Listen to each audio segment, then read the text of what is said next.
right, welcome everyone to the 2025 Department of Family Medicine Town Hall. We're really looking forward to sharing a whole collection of information with all of you and hearing a little bit about what questions you have and what you'd like to share with us.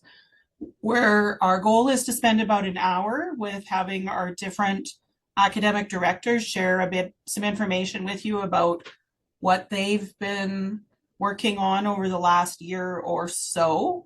And then we'll leave a time at the end for an open forum for everybody to be able to ask any questions they might have of any of the presenters. And we are recording this session, and we will be sharing the main content through social media for those who weren't able to attend, but we will not share the recording of the open forum at the end. I'll turn the recording off for that part. So I'm going to kick things off. I'm going to make sure I can do that. So, as I said, welcome to the Department of Family Medicine Town Hall. So just to remind everyone, the department's mission is to optimize health, provide education, and work with communities to respond to their health needs. We want to recognize that the Department of Family Medicine lives, trains, and works on Treaty 2, 4, 5, 6, 8, and 10 territory and the homeland of the Métis. And as a department, we're working to identify and acknowledge and address the inequities embedded in our culture and healthcare, and continue to learn about our true history and build better relations with First Nations and Métis partners in their health.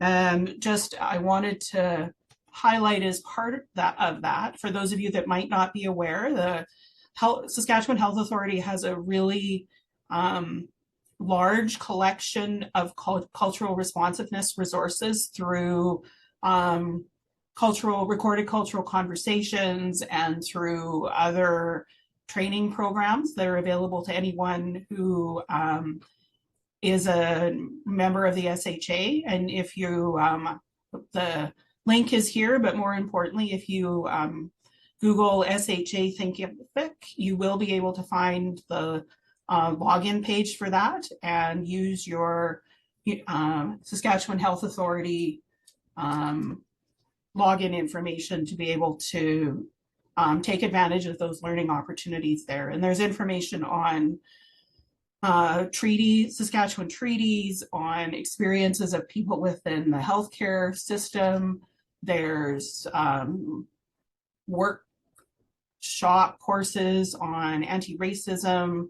So just a real wealth of information for you to look to be able to grow and better understand the history we have in our province. So our agenda for tonight, as I said, is we're going to hear from each of our academic directors within the province, and I'm really glad that they were able to all be here today. They've done a great job of putting together some updates and key activities that they've been working on, and so I hope you'll all have a better sense of how people are spending their time working on your behalf. So I did want to acknowledge three particular individuals, although lots of people were involved in putting this together. And I also wanted to introduce that we have a new Director of Operations and Administration, who is Jacqueline Randall, who's a very long-time department staff member who was previously our finance manager and has been took over the job of Director of Operations at the beginning of August this year. Kimberly Moss, who's coordinated and contacted you and got you all registered for all of this. And Spencer Bombor, who's our manager of communications this year, who made sure that everything about this presentation was the way it was supposed to be and double checked everything for us. I just want to say thank you to these people, as well as to all our incredible operations team who have really been, I think, really strengthening and growing and building all kinds of new connections and collaborations. And I'm really excited for what we'll see in this upcoming year with all of them. To start, I wanted to start with some celebration and thanks to particular people. And the first one is our Department of Family Medicine Awards for 2023. We're about to announce our 2024 awards, but we're not quite there yet. But I did want to recognize in the last couple of years, we expanded our Keith Ogle Award for Teaching in Family Medicine to include people from the communities outside of Regina and Saskatoon in the north and south, as well as an Enhanced Skills Award. And these were our 2023 recipients. Dr. James Irvin received from Laurent, who had spent a career exploring and learning about the health needs of the people of the North, was the recipient of our Vivian R. Ramsden Award for Scholarship and Innovation. Dr. Amy Sagan of Meadow Lake received the Sally Mahood Award for Mentorship and Advocacy for her incredible support and engagement to help people considering a career in rural family medicine and in surgical skills within family medicine, as well as for her contribution to her own community and improving rural health care. And the Dr. Gil White Award, it was a new award that we created this year for leadership in family medicine. And because we created it this year, we gave it to the person we named it after, who was Dr. Gil White, our previous past department head and the Associate Dean Regina campus, who I'm sure many of you have come across through different avenues over the course of his career, which has been extensive within the Department of Family Medicine and the College of Medicine, as well with it as in health in general within Saskatchewan. I want to say thank you to some leaders in the department who have stepped away from their role. So Dr. Murray Deese was our family practice anesthesia program director for many years, and he completed his time in that position last summer, as did Michael Nichols, who was our original sport and exercise medicine program director. Dr. Volker Rinnesland was our original Moose Jaw site director, and he stepped down in the fall. And Dr. Jason Hossain will be stepping down at the end of June from his role in Saskatoon. So thank you very much, all of them, for the contributions that they've made over time. Okay, so that ends that section. So I thought it might be interesting. These are 2023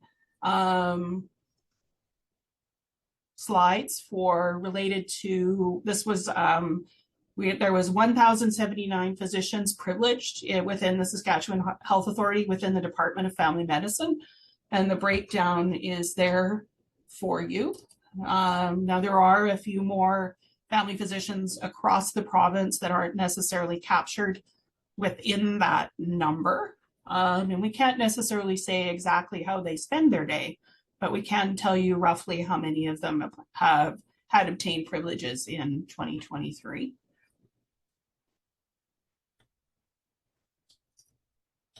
At the same time, we had done a count of the number of faculty members we had in the department and what their academic rank was. So we have a very large cohort of assistant professors contributing in the department.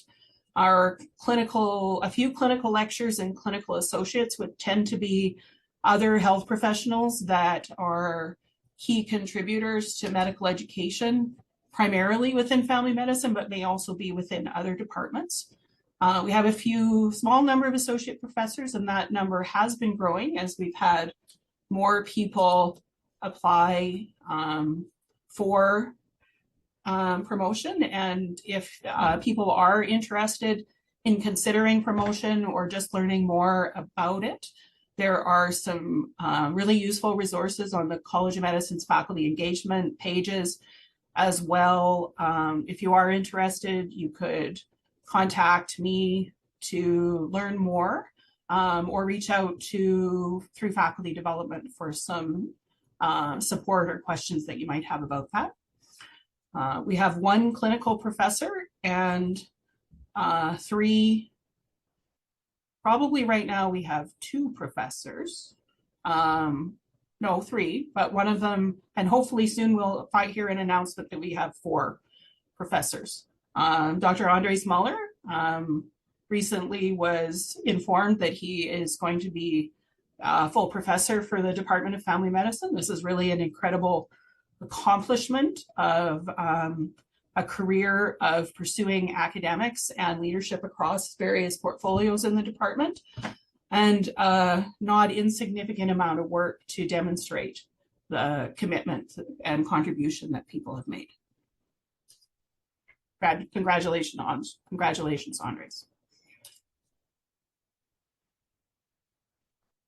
I thought this was interesting. Although the department's academic scholarly contributions are not large from a publication perspective, we have seen a significant increase over the last number of years, and I want to congratulate those of you who have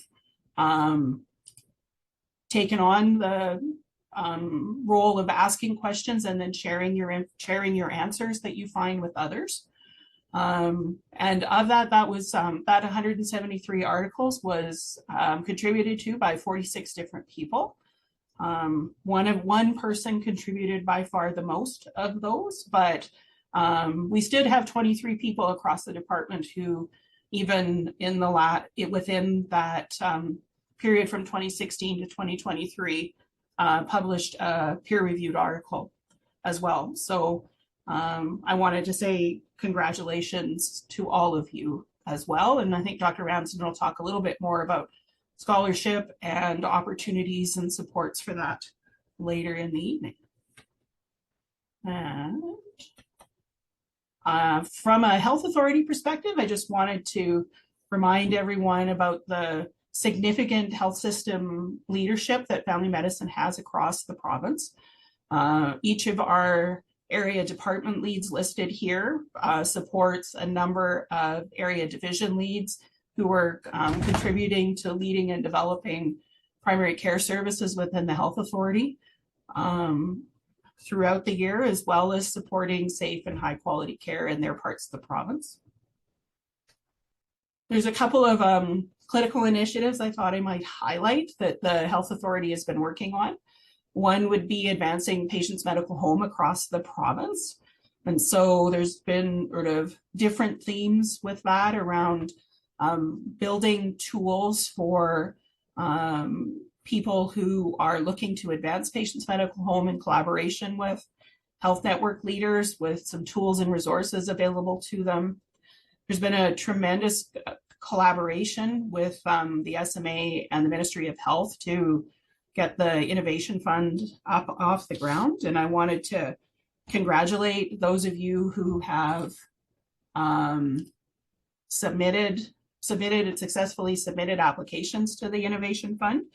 Through the process, there were 34 clinics across the province supported with that. And the number changes depending on when I hear it, but approximately 55 FTE of health professionals were supported or were funded within that role. And we're still working toward where some of those people will come from, but it included registered nurses, medical office assistants, social workers, nurse practitioners, pharmacists, community support workers, behavioral consultants, dietitians, LPNs, therapists, and IT support. So a lot of thoughtful applications with a real breadth of identifying problems that impact their practice and the patients there and in their communities and how they might be able to help them.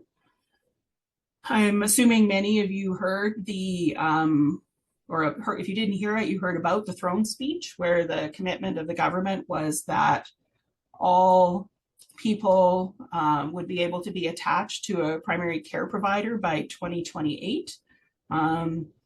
That's not an insignificant lift to support that. And I think we're at very early days of understanding how that might happen or what that might mean.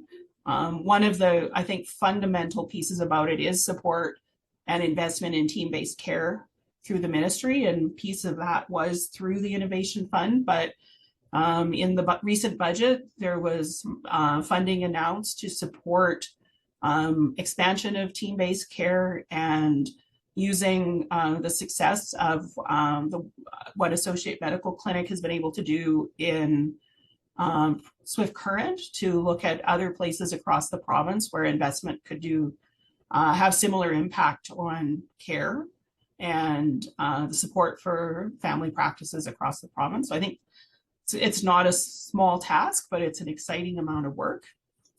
And then there's just been a few other pieces. So the COPD pathway is in development, and I think the primary work that's going to happen in this upcoming year is, in addition to publishing the pathway, will be improving access to spirometry across the province. There's also work being done on STBBI operational planning to try to have a more provincial approach to meeting the healthcare needs of people who have STBBIs, or for prevention and treatment. And that's a Primary Care Population Public Health Act initiative. And then something to be watching for that the Department of Pediatrics asked me to mention was, within the budget, there was new funding for RSV vaccination strategy that will start in the fall of 2026. And there'll be information coming for family physicians across the province to be able to share information with patients about what they can expect and why this will be important for them as part of newborn care in hospital. So it'll be a IM injection basically at the same time as the infant receives vitamin K. But more to come on that from the Department of Pediatrics, hopefully soon and over the upcoming year for the fall of 2026. And now I'm going to turn it over to Dr. Smith. Oh, no, I'm not. I'm going to turn it over to Drs. Conway and McGonigal, but I don't know who's talking. Me, I'll start. We're both going to talk, but thank you, Kathy. Probably slides put in order of importance, but I guess we'll never know. Welcome and thanks for having us speak tonight, Kathy. We can go to the next slide. So just a little bit about our team. So my name is Darcy McGonigal. I'm a family physician in Iowa Cross in the Northwest. But in this capacity, I'm here as the rural director for the North. And my counterpart, Dr. Kieran Conway, is a rural director for the South. He is located in Regina.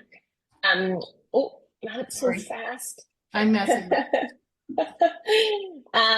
We have an amazing crew of administrators, Kayla Wu, who is off on maternity leave right now, but in her place, we have been very lucky to have had Georgie Blackwell and Jaylene Jepson as interim rural support for us. And quite honestly, we would be lost without them. They are spectacular. Next slide. And then to round out our team, we get called the directors, but really the boots on the ground are who are important. These are a list of our rural site coordinators for each of our key rural sites that take both undergraduate and postgraduate learners, the bulk of them from across the province. For both clerkship rotations, core and elective, and also resident electives and resident core rotations. These are where all of those amazing rural experiences are happening, and these are the folks who are making those experiences the best that they can be. So they're the ones that coordinate that entire learning experience, and they are a great group of folks. So shout out to them. You can all read it there for yourselves. So yeah, next slide. Okay, I'm Over to going to Kieran. take over. Thanks, Darcy. So the reason that we're first on this presentation and why Darcy said the slides are in order of importance is that at the USask and obviously in our area, we think the rural experience is important. There's been a commitment to having all of our postgrad and undergrad medical learners have a robust rural experience in their training. And we see and we're committed to that. The goal is to train family doctors who can work anywhere. And that's the goal across all of the training sites. So the rural experience is important because it's an opportunity for clinicians, learning clinicians to develop some well-rounded skills, experience different clinical situations, geographic situations, cultural situations, and just get more comfortable being uncomfortable, which is important as a family doctor. Learners gain obviously a lot of confidence and independence on their rural rotations. There's a lot of reasons for that. There's a chance to hone procedural skills. And then obviously, maybe most importantly, is that we want to introduce and attract learners to consider a career in rural medicine. Next slide. What Darcy and I do, we sort of we're all over the place. We're on a lot of committees, bringing kind of a rural lens to things. We've listed the committees there. We also fundamentally we try to coordinate the capacity at various rural sites so that all those learners can have those great rural experiences. So we have our own committee, which is the Rural Education Committee, which all those folks on the previous slide sit on and contribute to. And then we help out in all these other areas. I think we can go on. Darcy chose to tackle the highlights, so she gets to take over now. Kieran gets challenges. I get highlights. So yeah, some highlights from this most recent academic year. So we've just given a number to it. We have about 118 residents over 13 postgrad sites doing anywhere between 6 to 6 month rotations in those rural sites. And yeah, we're helping support those rotations in all of those locations. That doesn't even touch the undergrad rotations that we're also supporting. So every undergraduate clerk spends a 4-week period in a rural location in their undergraduate degree. So we're also supporting all of that learning going on. So that's exciting. We do have some expanded training sites. So Fort Capel and Shellbrook have come on. They were previously taking some undergraduate learners, but now they are taking residents, and that's only going to continue to grow in the 25-26 academic year. We're really excited about that. Have some really keen preceptors in those locations. We also have Maple Creek and Waldheim who are coming on as undergrad sites. So we usually like to get places started with some clerkship rotations and then grow and develop the site for potential resident rotations in the future. Rosetown is another one in there that we didn't write there, but Rosetown is also an exciting new place where we're trying some clerks out. We have also secured, we've been working on it for a while, but we've been working on, as probably anybody knows, it's the admin support in a lot of these places that really make that rural rotation tick and run smoothly. And we've finally secured some admin support funding within the Department of Family Medicine to help enhance that rural learner experience. And I kind of recognize those folks in the rural locations that have been doing a lot of this work all along. And then our rural site coordinators, who we mentioned before on a previous slide, Previously, their contracts only included looking after the post-grad learning experience at their sites, but we've now kind of broadened it, and most of them were doing the undergrad stuff anyway, so we have included that officially in their list of responsibilities. And yeah, supporting rural undergraduate sites. There are a number of locations that we're looking at supporting and growing into as we kind of move through this next year and coming years. There's always some good opportunities to kind of check out areas of the province we haven't been to yet. And obviously, for anybody on this call, if you're in a rural community and you're interested in having learners, we're, always reach out to us, and we can have an initial conversation and see what that might look like. Next slide.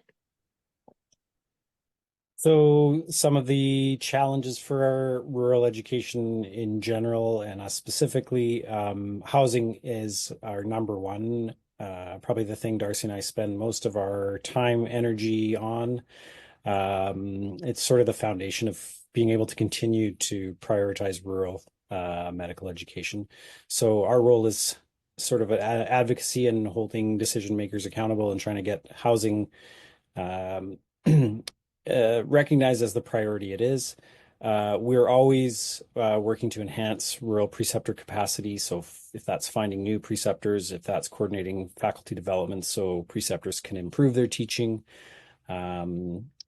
We are sort of the link between, as Darcy said, the boots on the ground, the people who do the real teaching day to day, and the central programs, kind of a link between them. And then, yeah, as Darcy said, we're always looking to expand to new sites. The college has a vision for distributed education, and that's not going to happen without more rural teaching capacity. And we think that has obviously benefits for the learners, but also for the province as a whole. And that's it. Thanks. Are we taking questions at the end? Yeah. Okay. Thank you, Darcy and Kieran. Now it's Matt's turn.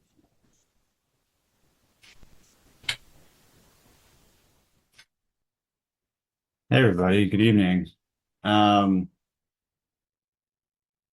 so I'm going to present on the undergraduate family medicine landscape. So yeah, I think we can go to the next slide there, Kathy.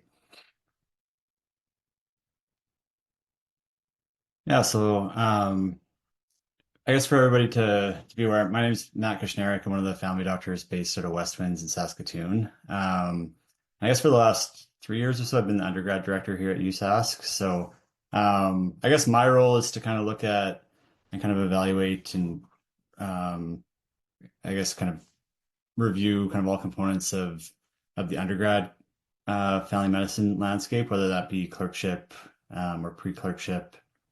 Oh,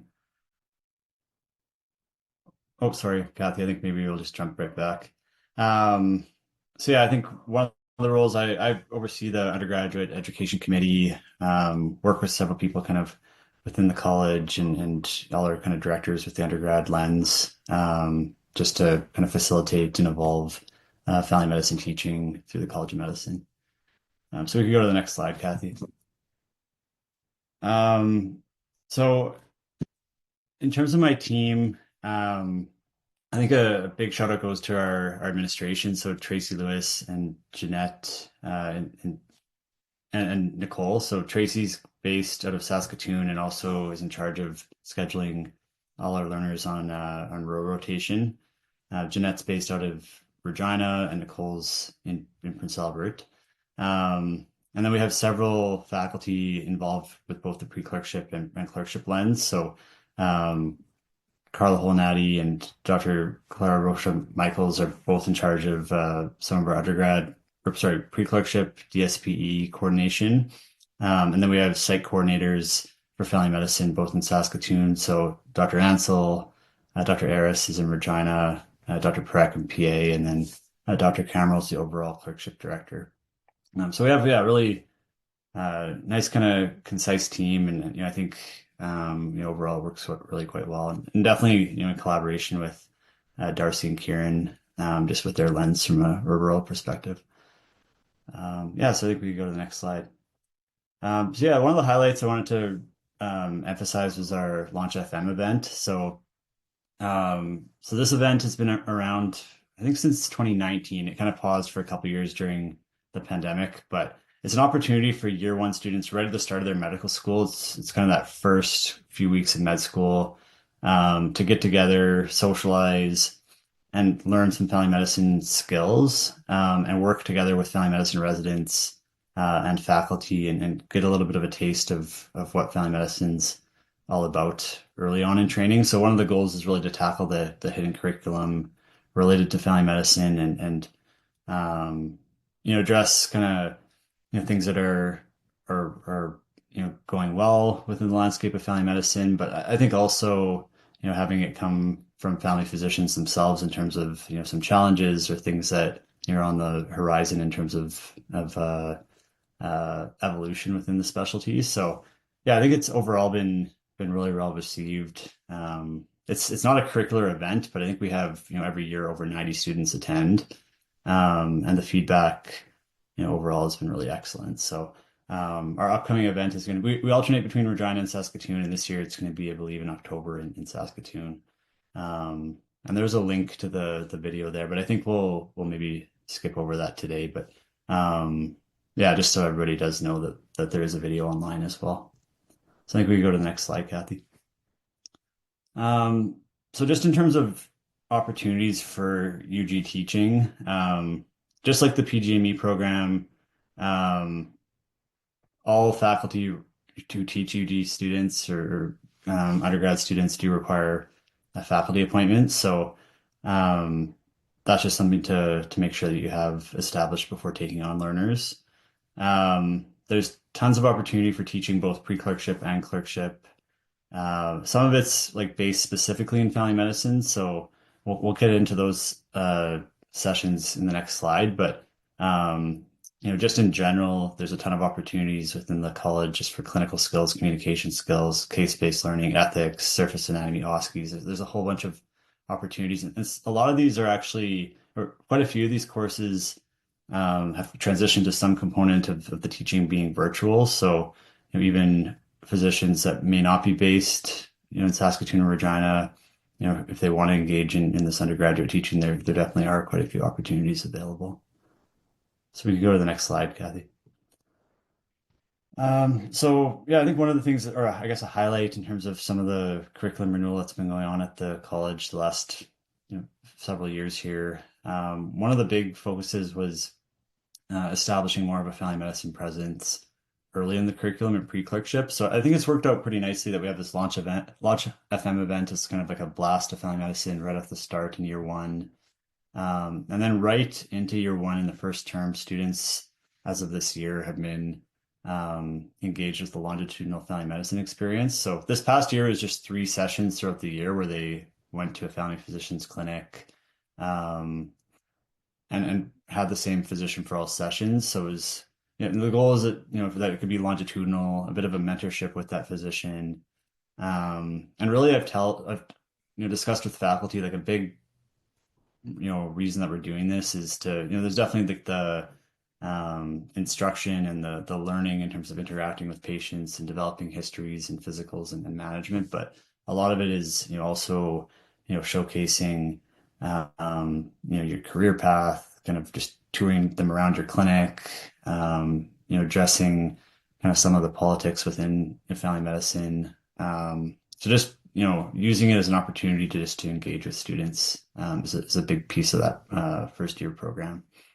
And then the year 2 experience, this one's been around for quite a while. It's called DSP, or Discipline Specific Patient Encounters, where students in year 2 do come to family physicians clinics, and take histories, physicals, CDM visits, procedures, kind of, I guess, whatever would be kind of on that physician's schedule that day. And again, this experience is evolving a little bit. Moving into next year, it's going to be called the generalist experience, and it might turn into a bit more of a selective base rotation. So more to come with that. But Yeah, I think it's been great that we're getting kind of a good kind of taste of family medicine early on in the curriculum. So we could go to the next slide, Kathy. And this slide, it's more just for reference, but just so everybody is aware, this is kind of the most up-to-date contacts for teaching in the undergrad world. So I think we could probably skip over this, but just so people do know that the contacts are on that page there. And just some further highlights before I wrap up. I think probably most people maybe are aware of this, but the UJME program is engaging in their accreditation into next year. So right now they're actually going through a bit of like a mock accreditation, or that's going to be upcoming here. So yeah, more just to emphasize that that's something that you might be asked to participate in. We're continuing to engage with different partners to the SFMA and the SCFP, just to provide events or connect during events such as the Rural Roadmap programs and Dinner with the Docs. And then we have, I think, really over the last probably 2 years, I'd say, I think engaged really quite well with the Family Medicine Club. And actually tomorrow night we're hosting like a skills night in Saskatchewan, Regina. And we have like quite a turnout actually. So I think it'll be a really good way to kind of showcase family medicine again, kind of early on in the curriculum. And they've hosted several speaker series throughout the year as well. So yeah, I think that's all I maybe had there, Kathy. All right, thanks, Matt. Now we have Dr. Smith. Hello, everyone. My name is Sheila Smith. I'm the postgraduate program director, and I work in Regina. I get the map slide because I love maps. It's my favorite thing. So we have here all the sites that family medicine has in Saskatchewan. So first we have the Burgundy, which is our core family medicine sites, including our 3 sites of the Southeast. And then in yellow, we have all the places that we do our postgraduate family medicine rural rotations. And then in the purple and blue, we have the outposts that are served by Ile-la-Crosse and La Ronge. And then we've added the orange this year. This is all the undergrad sites that have family medicine rotations. Next slide. Did you want to tell them about the QR code? Oh, yes. So the QR code actually works. So you can take a picture of the QR code and this will show up the map there. So if you're ever wondering about where our learners are going, this is where they're going. So I just want to say that I have a huge team. I might be the only person talking about family medicine postgrad, but we're going to see some of our amazing people here, and I certainly couldn't do this alone. Family medicine postgrad is a complex system, and I just want to thank everybody who helps us out. So first, I'm going to introduce some people on the central operations team. I know Kathy introduced a couple of people, but just want to highlight Riola and Jolene, who have come on board as some of our coordinators, and they've been extremely helpful, especially in my work. And then also Jamie as well, does everything money. So if you get paid, Jamie is your person. So thanks to all the coordinators. And then when I go through the sites here, I asked the site directors to basically talk about their sites and some program highlights. So you'll see some highlights here from each of the site directors. So this was from Dr. Sean Groves. He's our La Ronge site director and assessment lead. And then we also have Dr. Nick Martel as the curriculum lead, and then Janice Skilleter as La Ronge program administrator. So the program highlights for La Ronge, basically they're working on, or have had actually, resident-led satellite clinics for a long period of time, actually. They're working on their academic half-day structure. And then also he wants to highlight the faculty and learner development email series devised by Dr. Jeff Irving, which looks pretty awesome, actually. So awesome things going on in La Ronge. And we'll go to the next site. And then we have Moose Jaw. We have a new site director in Dr. Rob Haver. And then his team is Dr. Caitlin Howe and Dr. Eric Bortolotti sharing the curriculum lead. Dr. Janessa King as the Moose Jaw assessment lead, and then Robin Claypool as the Moose Jaw program administrator. And then I just want to highlight that I love that each site directors program highlights just speak to something a little bit about themselves. So Rob's been working on optimizing some rotation specific objectives, feedback for ER for assessment.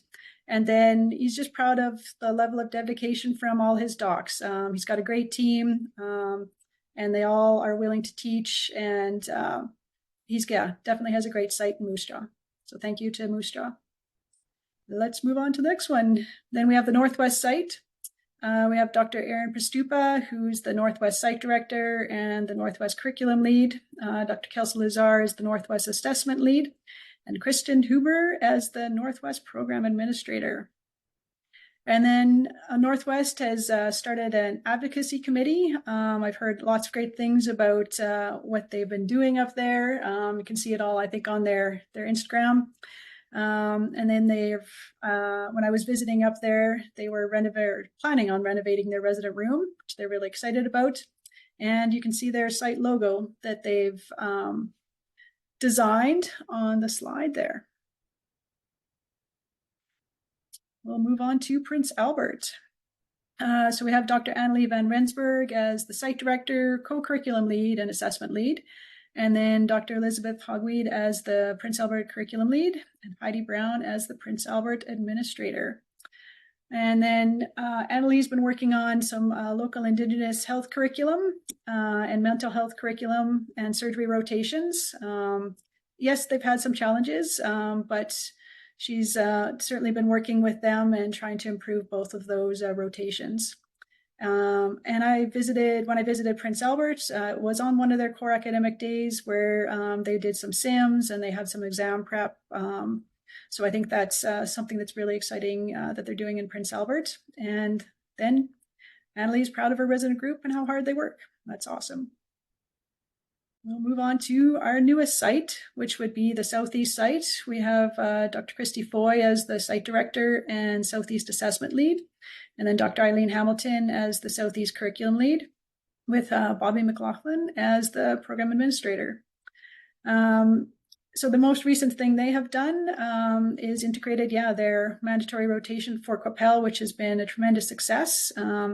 The gaining further competency in Indigenous health, and then she's also looking to a more formal addictions curriculum. We'll go on to Swift Current. So we have Dr. Kelsey Levins, who is the Swift Current site director and curriculum lead. However, she's on maternity leave, so Dr. Sarah Harrison is covering, and Dr. Austin Little is covering for curriculum. And we have Dr. Tara Lee as the assessment lead and Jackie Powell as our Swift Current program administrator. So Swift Current hosted the patient medical home pilot project, and lots of amazing things about that also that Kathy highlighted. They also working on and have been actually, we're going to start next year in 2026 an integrated Family Med Emerge program. We'll start taking residents in next year. And then lastly, they've enjoyed some examination prep. One of their recent grads who has been a great resource for their residents. We'll move on to Regina. So we have Dr. Megan Clark as the Regina program site director, Dr. Erin Vanderlot as the curriculum lead, Esma Gargoum as the assessment lead, and then we have Tracy Arnold and Taryn Ashby. Things they're excited about, Regina. Their health equity integrated curriculum was a site strength and an LPI, which is pretty amazing. They received some additional innovation funding for clinical pharmacist and a new social worker. And they're continuing to work on their hands-on learning experiences, labor and birth, and their mental health curriculum. And then my last site, Dr. Jason Hossein, who is leaving me, but we will have a new site director, which will be Dr. Jill Farouk, who's currently the Saskatoon curriculum lead. And then we have Dr. Mark Lees as the assessment lead, and then Georgie Blackwell and Melanie Libke as the program administrator and program assistant. And Saskatoon is proud of their ability to continuously adapt to the changing needs of family medicine residents. And I think they are right that they have deep faculty expertise in sports medicine, women's and men's health, and quality improvement and research. So lots of exciting things going on in our postgrad sites. Next slide, please. And then for my core team, we have some assistant program directors. So I'm actually going to go right to left. We'll start with Dr. Jill Farouk as the Curriculum Implementation Committee Chair. So she's in charge of basically all the, well, not in charge of all the curriculum leads, but works with all the curriculum leads to implement the academic programming, and also implements foundations, which is the third annual foundations this year. That's where the family medicine residents get together at the start of the year, and they have 3 days of skills-based learning, OSCEs, and some lectures just to help them transition into R1. And then we have Dr. Caitlin Hughes returning from maternity leave as my assistant program director for curriculum. She's been working on updating her policy manual, CQI and curriculum, and then incorporating more Indigenous health into the curriculum, transition to practice, as well as artificial intelligence as well. And then we have Dr. Olivia Reese, who's Assistant Program Director for Continuous Improvement, who has had a very exciting year and very productive year in program evaluation. She's worked very, very hard to create a comprehensive system for program evaluation, done some mapping, and then we all have our work cut out for us for our priority improvement projects for continuous improvement in all the subcommittees. And then Dr. Nicole Shedden, who has recently gone on maternity leave for the next few months from her assistant program director position in assessment. Dr. Kyle McDonald is taking over, and she's been working on many things with assessment, and especially updating and making available our learning plan resources on SharePoint for all faculty and site directors who need these resources. And then myself as selection lead, it's been difficult. I feel like we have developed this really great system of being able to select a number of applicants, but there continues to be a decline in all areas, numbers of applicants, both IMGs, CMGs, and USask applicants as well. So I'll talk about a little bit of the things that we're doing to hopefully mitigate some of that in the next couple slides. So what do? It might sound boring, but I kind of like it. So the 3 Ps, policies, processes, and procedures. Basically, I write a lot of stuff down, or I ask somebody to write a lot of things down for me. Family medicine postgrad is a very complex system, and basically you get to write fun things down. So I got to take one of the ideas that had been done by one of the sites and create a site family medicine residency faculty award for teaching that's now in all sites. Get to write selection for the CFPC section of residence and awards process. So lots of exciting things. Next slide. The other work that I've been doing is some future directions and then some accreditation work from 2023. That's when the postgrad accreditation was. So postgrad expansion, we did increase some seats this past cycle in Saskatoon, Regina, Moose Jaw, and Southeast. 2026 to be determined if we are going to increase and if we are going to have new sites. I'm doing a provincial capacity analysis to identify underutilized opportunities and also challenges of expansion. And then direct entry family medicine. So Kathy submitted a high-level principles document to the dean and to Dr. Shaw as well.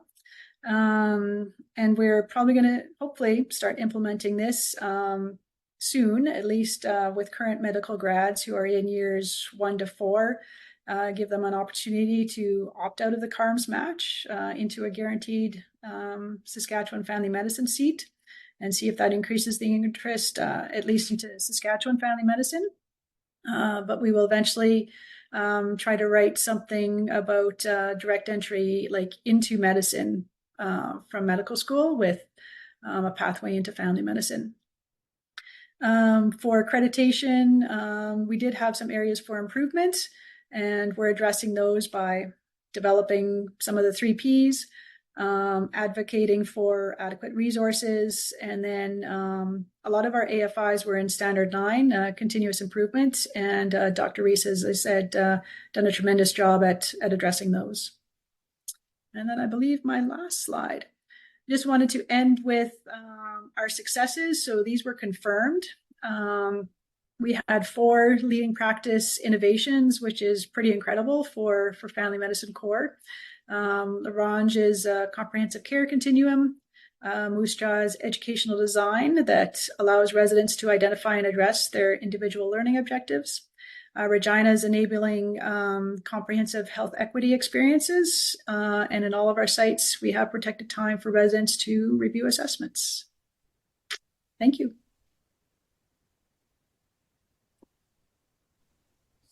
Thank you, Dr. Smith. And now we're going to hear from Dr. Haru. Great. Thanks. You can move to the next slide, Kathy. All right. So it's a real pleasure to be here tonight to be able to talk about the Enhanced Skills programs at the University of Saskatchewan and introduce our incredible team. I am the Enhanced Skills Program Director. My name is Marty Haru. I'm a family physician based in Regina. I have a sports medicine component to my practice as well. We have 4 Enhanced Skills programs at the U of S. I'll just go through the program directors of all of the individual programs. So for family medicine, emergency medicine, our director is Desiree Rollo out of Saskatoon. For the Enhanced Surgical Skills program, it's Dr. Andre Grobler in Prince Albert. For the Family Practice Anesthesia program, it's Matt Johnson in Saskatoon. And the Sports Medicine program is Dr. Anderson and myself here in Regina. Now, the Emergency Medicine program also, we should mention, has 3 sites. So the 3 sites are in Regina, where Dr. Jess Cowan is the site director, Swift Current, where Dr. Sarah Harrison is the site director there, and then in Saskatoon, where Dr. Sunil Pradham is the site director. So great work being done by all of our leaders in the Enhanced Skills programs. Again, I'd really like to send a special shout out to Jaylene Jepson and Lise LeBlanc, who are doing incredible work as the Enhanced Skills Coordinator and the Enhanced Skills Program Admin Assistant. We just would be absolutely nowhere without the incredible work that they've been doing. So just a big thanks to them. Let's move to the next slide. So I'd really like to thank Dr. Lawrence for her leadership. With the support of the Department of Family Medicine, we've been able to expand the leadership within Enhanced Skills, and we have a really strong team of assistant program directors. So Dr. Kyle McDonald is the assistant program director for curriculum. Dr. Michael Kapusta is our assessment lead. Dr. Des Rollo is the lead of continuous quality improvement. And recently we have been fortunate to have Dr. Danielle Frost join us as the faculty development lead for Enhanced Skills. So it's really an incredible group, and they are doing fantastic work with our Enhanced Skills programs. So let's move to the next slide. I just want to briefly talk about each of our 4 programs. So our Enhanced Surgical Skills is our first one that I'll talk about. It's based in Prince Albert. Each year we have funding for 2 residents. It's a really incredible program. It's a one of a kind program in Canada. The residents in the program are trained in how to do general surgical procedures as well as obstetrical procedures, and they get exceptional support from the faculty there, and they're trained to work in low resource environments. So it's a really incredible program, and the residents come out with some incredible skills. Next slide. So the next program to talk about is the Sport and Exercise Medicine program here in Regina. Each year we have funding for one resident. I would say there's probably three main goals of the program. One goal of the program is to act as a community resource, to make sure that our residents can act as a community resource for other family physicians and other physicians in the community to be able to see patients who have musculoskeletal concerns. Another goal is to prepare our residents to be sports medicine physicians that can look after teams and team-based care. And then another goal is to prepare our residents to be experts in doing interventional procedures, especially with ultrasound guidance more and more, to be able to, again, support their communities and support patients in their communities. So we're really lucky to have a great group of preceptors for our sport and exercise medicine program here in Regina. Also trying to encourage and make sure that our sports medicine fellows are doing longitudinal family medicine throughout their training as well. Next slide. The Family Practice Anesthesia Program is based out of Saskatoon, and the residents do rotations through Prince Albert as well. We have funding for 3 to 4 residents. It's a bit of a moving target. This is a really, again, unique program. There are other programs similar to this across the country, but our program is based out of a tertiary hospital in Saskatoon at our UH and other hospitals there. And I think what's unique about our program is just how our residents interact with Royal College specialists as well as family medicine specialists to really gain the skill set that they need to be able to serve underserved communities in our province. So they are able to go and do some rural training opportunities as well, which is really helpful for their learning. So really unique program and a really fantastic skill set that the residents come out of after their training year. Next slide. Family medicine, emergency medicine, as I mentioned, we have sites in Regina, Saskatoon, and Swift Current. Regina and Saskatoon have funding for 5 residents, and Swift Current has funding for 2. This, again, is a really incredible program. The residents get access to a lot of clinical opportunities, exposures, but they also have a really strong academic program and a lot of simulation exposure as well. And at the end of the year, these physicians are really well prepared to work anywhere from rural Saskatchewan all the way up to large tertiary hospitals across the country. So we're really lucky to have a big group of dedicated emergency and family physicians and other specialist physicians who are dedicated to our teaching program. So again, a really strong program within the province. Next slide. So I just wanted to talk a little bit about our programs and the residents that graduate our programs. The goal of a lot of these programs is to prepare family medicine residents to have a special skill set that will help to support underserved environments, to help support patients that have difficulty accessing care.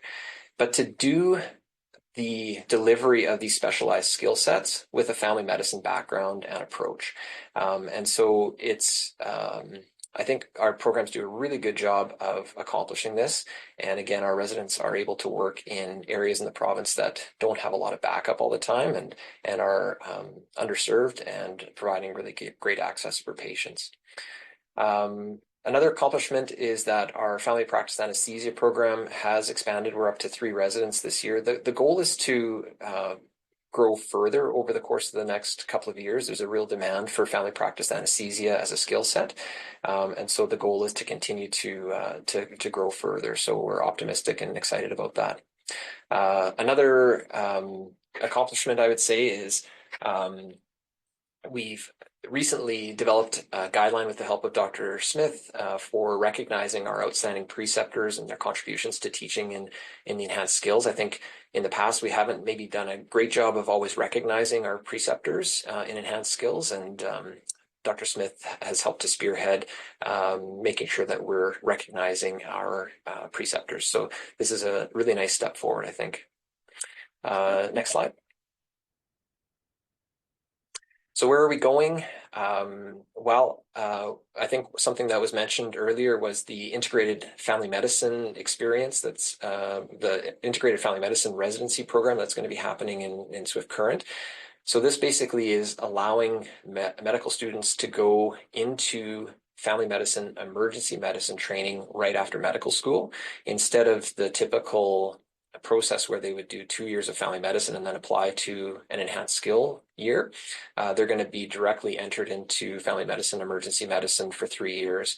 And we think that the goal of this is to try to integrate students into family medicine a little bit longer and have a longitudinal family medicine experience and prepare them for work in rural areas, and really optimize the amount of emergency medicine exposure that they get as well. So we're really excited about that program, and we're excited to see how it rolls out and how much interest there is in that program. I think it'll be very popular.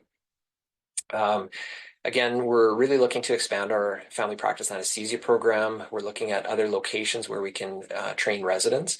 And so there's the goal to expand the training sites in the family practice program and the family practice anesthesia program to new sites. In addition, we're always considering the addition of more enhanced skills programs, again, trying to support our communities to have the types of services that our communities need to support the patients in those communities. So we talk about Indigenous health and wellness, addiction medicine, adults with intellectual disabilities, hospitalist medicine, palliative care as potential areas where enhanced skills programs may be helpful to support communities. So there is discussion ongoing about further additions to our enhanced skills programs.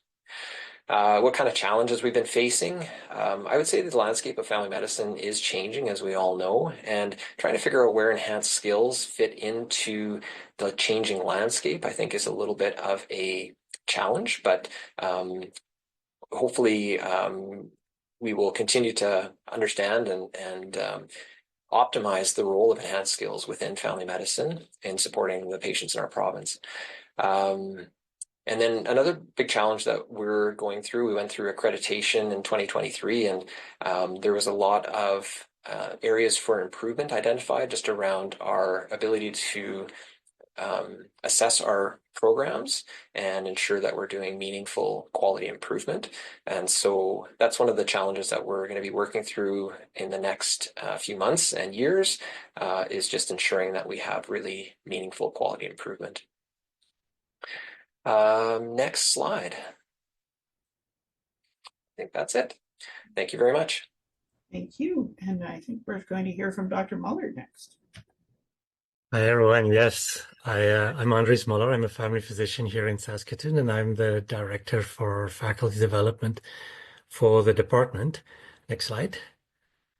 So just in case you wonder if this is relevant to you, if you're ever teaching anyone in your clinic or you consider ever teaching anyone in your clinic, we're there to support you for that. So feel free to reach out to us. And to help us with that, we have 8 site leads in the different training sites who help the local support. And then we also have central support. But if you're confused about that and you don't know who to call, just contact me and I'll get you in contact with the right people. Next slide. So a busy slide, but maybe just focus on the bottom row of things. So for every site, we do have a site lead. And if you're thinking you're closely related to a site geographically, even if you just do undergrad teaching, feel free to reach out to the person in those sites to assist you with any faculty development that you might need. And as Marty said, we also now have an enhanced skills site lead in the form of Danielle Frost. Next slide. A few of the things we've done. So last year, we also did a lot of different sessions in different sites. And next slide, there's a smattering of different topics that we constantly we'll go over with faculty, and we're open to any suggestions and requests. So if you have a specific need in your area, again, feel free to reach out to your site lead or to myself. We have a whole host of canned presentations that we can dust off and either come ourselves in person or have it delivered to your site in some way or form. Next slide. There's also a strong connection with the College of Medicine Faculty Development Division, and they have created many Canvas courses on different things. I only have a few there, and again, that QR code is active. So if you scan that QR code, it will take you to their website where there are different courses for you to attend. The latest one, which is quite valuable, is for new faculty. So if you're considering yourself a new faculty, then there's a course just for you with the fundamentals of teaching. Next slide. One of the new things that we're helping with, and I'm not taking credit for this, there are other people on this call who's doing a lot of work in this area, is family medicine grand rounds. And so these are provincial rounds. They're not just faculty development, they're also somewhat clinical topics as well. Everyone is welcome. It doesn't have to be even a family physician. We have nurse practitioners, pharmacists, everyone joining us for these. They're held on the last Thursday of the month, early in the morning, 7:30 to 8:30, and they're all virtual. And if you want to be on the mailing list to know what the next topic is, just send an email to Kim Moss, and she will make sure that you're on that mail-out list. We're in the process of applying for Main Pro credits. It's almost done. And so you'll be able to also earn Main Pro credits for attending these grand rounds. And I think that's all that I have. Thanks. Thank you, Dr. Muller. And now we have Dr. Ramsden. Next slide, please. Hi, everybody. I'm Viv Ramsden. I'm a registered nurse and a PhD prepared scientist. And so I just wanted to share some things around growing the discipline in terms of scholarship and practice improvement. It has 3 ways that we can actually improve the discipline: through quality improvement, which many of you are involved with, using local data to answer your questions specifically around evidence-informed decisions, and then to engage in some scholarship and research. Next. One of the biggest things about growing the discipline is this whole idea of curiosity. We all have it, and we all actually engage in asking questions. And so then one of the slides obviously is weird and wonderful, but certainly on the other hand, the importance is to think about how do we do this and what questions would we ask should we answer those questions in whatever ways that we have available to us. Next slide. So one of the dynamics is that we often think that everybody needs to be the person in the little corner on the far side of the right one when you're looking at the ecology of family physicians. That one exactly. And that's the actual place where they say, well, you need to be doing these if you're going to actually do research. That's not true. The majority of us do research in the broader scope of this. So there's a variety of ways that you can contribute to answering questions in meaningful ways. We had an opportunity a few years ago to be involved in developing practice improvement and those kinds of pathways. One of the things was bringing together some of these very interesting pieces. And so we used a helix from a DNA model to actually think about quality improvement, using local data to answer your questions, and then certainly all kinds of research methods that you could actually utilize to answer that question. So I want you to know that, in fact, last year we've been pulling together some information. So if you look on our website today, you'll find all of the peer-reviewed publications by anyone in the department that has provided that particular information to me on our website. So I encourage you to have a look there and see your name as we move this forward. We're working on the 2025 ones now, and there's going to be a number of those that will actually go up early because we now have a process in place that we will be able to do that. The last thing I want to mention here is that in June of 2025, there will be a special issue of the Canadian Family Physician looking at the special concerns of family physicians and the crisis that we're facing on a regular basis. So I encourage you to think about looking at that particular journal when it comes out. Next, please. I wanted you to be aware of the fact that we do have not only residents, but we also have master's students and PhDs. And so we currently have 2 master's students involved in a health sciences program, and there are 2 PhD students as well. I apologize for my phone ringing in the middle of it. What can you do? Next. I want to, first of all, recognize Dr. Lawrence, because over the last 20 years, I'm going to call it that, we've actually grown to develop research in a way that's going to be meaningful at that local level. So on your left-hand side of the screen, you'll see all of the scholarship site leads in the various sites across the province. And why is that important? Because it's a local contact, and I encourage you to actually have a conversation with them and see if there's something that you're interested in asking, and is there a resident project that you might be involved with. We also then have some research officers that are actually facilitating those 8 sites.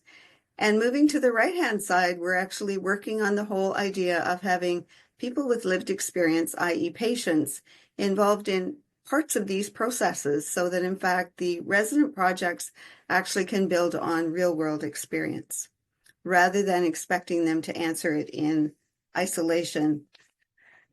Next. And so I ask you, if you're interested in doing anything else, please consider sending me an email, or if you've written a paper and you'd like to have it on the website, send that email too. And anything you'd like to talk about with regard to questions and how best to answer them, you have my email address. Thank you. Thanks very much, Viv. So next, we're going to move into our open forum. So our process with this is going to ask that people raise their hands or put questions into the chat. Preferably raise your hand. And before we move on to take down the slides, I want to make sure you all have a chance to pull out your phones and scan the QR code so that we can get your feedback about tonight. And get some sense of the kind of things we should be sharing with you the next time we get together. So hopefully I've talked long enough about that you were all able to find some time to get your phones out, take a picture of it. You don't have to fill it in right now, but we'd really like to hear back from you about the session. And again, as Viv said, just before I take the slides down, is to say we tried to come up with easy email addresses for you to be able to reach out. So either family.medicine@usask.ca or PHO, which is Provincial Head Office, not the soup, .familymedicine@usask.ca. We do have a fairly significant Instagram account, thanks very much to our communications division and also to all of our residents. So if you look up for each of our sites, you'll be able to find all kinds of great things about how our residents are spending their time. And I learn probably more from that than I do from anything else about what our residents are up to and all the great things they do, how they spend their day on. And so I'm going to just take the slides down now and turn the recording off, and hopefully we'll be able to hear some questions or thoughts that you have to share. As soon as I